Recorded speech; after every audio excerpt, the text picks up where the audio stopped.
ये देश बिक चुका है। जी हाँ दोस्तों, आपको इस बात पर विश्वास नहीं हो रहा होगा, लेकिन इस वीडियो को लास्ट तक देखने के बाद आपको एक ऐसे दिल दहलाने वाले सच के बारे में पता चलेगा जो आपसे बड़ी चालाकी से छुपाया गया। मैं देश नहीं बिकने दूंगा, चौकीदार चोर है, ये घोटालों की सरकार है, ये ऐसे है, ये वैसे हैं। क्या कभी आपने सोचा है कि हमारे देश की राजनेता हमेशा चोरी और घोटालों की बात क्यों करते हैं? उनके लिए ये मुद्दे आखिर क्यों अहम नहीं होते कि देश को विकसित और युवाओं को समृद्ध भी बनाना है? मैं बताता हूं, इसका कारण है राजनीतिक चंदा, डोनेशन। जी हाँ दोस्तों, आज चुनावी समर में ये पार्टियां एक दूसरे पर घोटालों के इल्जाम लगाती है।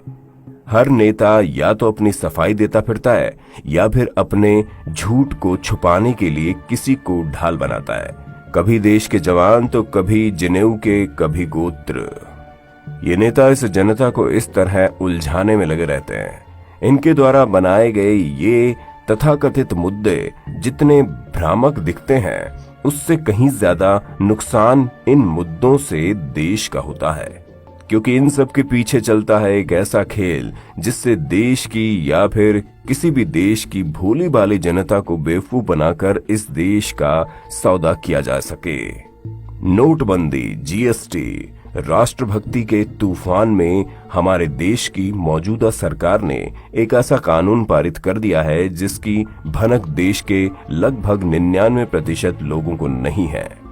ना ही वे आज तक जान पाए कि ये कब और क्यों हुआ। लेकिन मैं आपको बताऊंगा कि ये कब और क्यों हुआ, इसका फायदा किसको होगा और इसका नुकसान देश को कितना होगा। क्या आपने कभी सोचा है कि आम चुनावों में जो पैसा पानी की तरह बहाया जाता है, ये कहां से आता है? खैर, जो बीत गया तो उसे छोड़ ही दीजिए। अब जो चुनाव सर पर हैं, बात उसकी करते हैं। दोस्तों, क्या आपने FCRA यानी फॉरेन कंट्रीब्यूशन रेगुलेशन एक्ट 1976 के बारे में सुना है? क्या आप कुछ भी इसके बारे में जानते हैं? नहीं ना। ये पार्टियां आपको जानने भी नहीं देंगी, क्योंकि ये वो कानून है जो अब तक इन पार्टियों पर विदेशी चंदा लेने के लिए नकेल कसे हुआ था। लेकिन 13 मार्च 2018 को इस कानून में संशोधन कर दिया गया है, जिससे कि अब देश की कोई भी पॉलिटिकल पार्टी विदेशी कंपनियों से जितना चाहे उतना पैसा मदद स्वरूप ले सकती है। ये पार्टियां अब किसी भी तरह से बाध्य नहीं होगी कि वे ये साबित करें कि उन्होंने विदेश में बैठी कंपनी से कितना पैसा लिया और इस चंदे को कहां-कहां और कैसे-कैसे खर्च किया। यानी अब विदेश में बैठी कोई अज्ञात कंपनी जितना चाहे उतना पैसा किसी पार्टी पर लगा सकती है और उसे सत्ता में बैठा भी सकती है। ये जानना और समझना बेहद जरूरी है कि आखिर ये कंपनियां इस तरह पैसा क्यों बहाती हैं।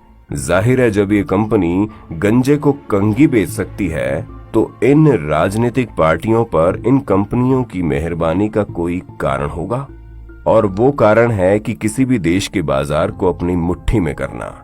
ये पार्टियां जब बेशुमार चंदा लेकर सत्ता पक्ष बनती हैं, तो इनकी सारी नीतियां इन्हीं कंपनियों के पक्ष में बनाई जाती हैं। उदाहरण के तौर पर आप कुछ इस तरह समझ सकते हैं। राफेल बनाने का जिम्मा भारत की एक ऐसी प्राइवेट कंपनी को दिया गया जो महज कुछ ही हफ्तों पुरानी है, जबकि भारत सरकार की खुद की कंपनी हिंदुस्तान एरोनॉटिक्स लिमिटेड कई दिशाओं से सैन्य जहाज बनाती आ रही है। ये नए निवेश लाने की आड़ में देश बेचने का एक नया गोरख धंधा चलाया जा रहा है।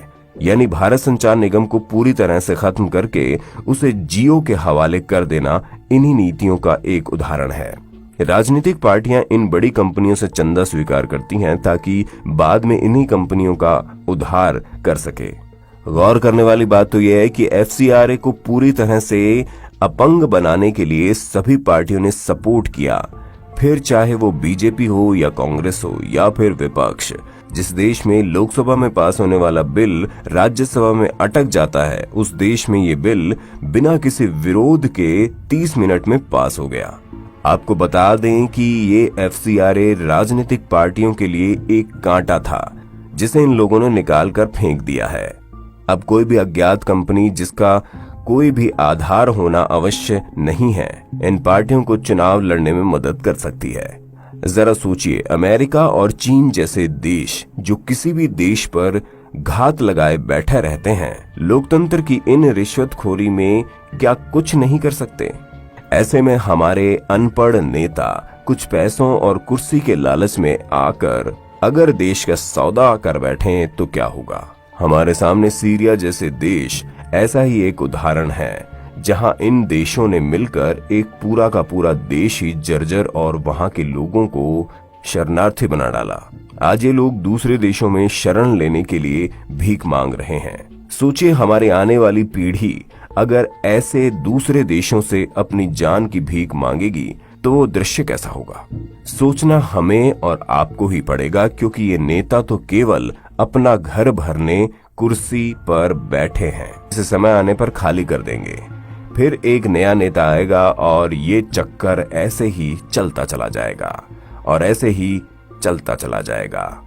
अब ये नेता चाहे तो खुद की एक कंपनी रजिस्टर्ड करके देश का लूटा हुआ पैसा इन्हीं कंपनियों के द्वारा लीगल तरीके से अपने चुनाव प्रचार में खर्च कर सकते हैं और इस देश का कानून इनका कुछ भी नहीं कर सकता। चाइना जैसा देश जो आज दोस्त कम और दुश्मन ज्यादा है, नेताओं के कंधों के सहारे भारत पर चढ़ाई कर सकता है। आज हमारे देश की अर्थव्यवस्था का लगभग आधा हिस्सा चाइना के हाथों में है। ऐसे में क्या गारंटी है कि इस देश के ये महान नेता सत्ता पाने के लालच में चीन से कोई ऐसा सौदा नहीं करेंगे जिससे देश को नुकसान हो जाए? क्योंकि FCRA तो ये लोग पहले ही खत्म कर चुके हैं। सोचिए इसके परिणाम कितने भयानक हो सकते हैं। आज हम इस भ्रम में जी रहे हैं कि जिसे हम अपना नेता मानते हैं वो देश हित में काम कर रहा है और नए अवसरों को जन्म दे रहा है, लेकिन सच तो ये है कि वो नेता खुद ही किसी उद्योगपति का गुलाम है जिसे उसकी ही नीतियों के आधार पर कदम बढ़ाने होंगे। हम सोचते हैं कि हमारे देश का लोकतंत्र मजबूत है, लेकिन हम ये नहीं जानते कि FCRA जैसे कानून से छेड़खानी हमें एक ऐसी जनता बना देगी जिसका वोट तो होगा लेकिन उस वोट की कोई वैल्यू नहीं होगी। चुने वही जाएंगे जिसे क्रोनी कैपिटलिस्ट चाहेंगे। अमेरिका जैसा देश जहां लोकतंत्र के नाम पर सभी राजनीतिक खेल खेले जा रहे हैं, भारत उसी अमेरिका के पदचिन्हों पर चल रहा है। आज अमेरिकी देश का लोकतंत्र वहां बैठे कॉरपोरेट तय करते हैं। जिसके हाथों में ये पावर है उसके देश का अगला चेहरा कौन होगा? भारत में भी FCRA के द्वारा इसकी शुरुआत हो चुकी है। ये बेहद संवेदनशील विषय है जिसे हर भारतीय तक पहुंचाना होगा और इसके लिए हमें आपकी मदद चाहिए। हमें नहीं पता कि आप हमारे बाकी वीडियोस शेयर करते हैं या नहीं, लेकिन इस वीडियो को शेयर करें भारत के लिए, भारत की आने वाली पीढ़ियों के लिए। धन्यवाद।